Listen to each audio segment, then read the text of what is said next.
you talk a little bit about partnering in dance and partnering in climbing, since you've done both. Here, let me think about it through that. On the trundling. I'd say you're clear again. So are you ready? Where are you? There you are. Let's see.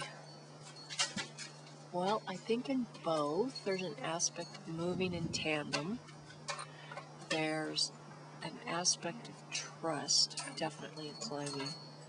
More so in climbing, I think, than in dance. Synchronization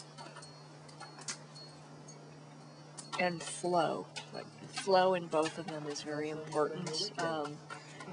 You need to be aware of where the other person is, both physically where they are and also in tune with them on a sort of an energy level, so that your moves conform with the other person's moves. And that's all I have for now. Is there a spiritual component to it for you? Definitely a spiritual component for me. And then once the climb is there, then everybody says, well, why didn't you in dance, and actually it's a little bit in climbing as well, for me it's the feeling of getting off the ground, being off the ground. In dance, the feeling of pulling up and coming up up in the air and doing something in the air is really freeing.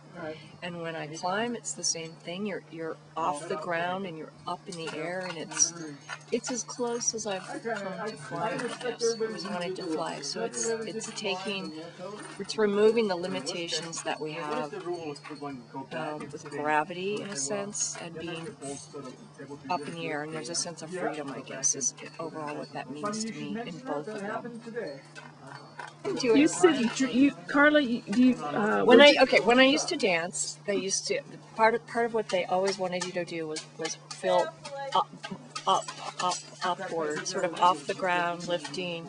And I never really got that when I danced. I didn't understand what it meant until I quit dancing, and then I would start dreaming at night about dancing. And when I'd have dreams, I'd be doing dance moves where I'd come up off the ground and I'd hover in the air for sometimes a minute or so, being able to do all these great dance moves free of gravity and just floating, and it was very freeing. And had the same, tying that back to climbing, it's sort of a sense of that when you're in the air, and there's a sense of accomplishment, and there's times when you're afraid you're going to fall, but you don't, and so it's a very freeing movement. And what about you, Cristina? Do you want to talk a little bit about partnering in climbing, or life, or just the topic of partnering? Somebody find me a couple of friends or something? What size do you think you need? Well, there's one, and there might be I believe that in most cases we don't really choose our partners. You know, we just kind of end up with certain people. Isn't that your experience?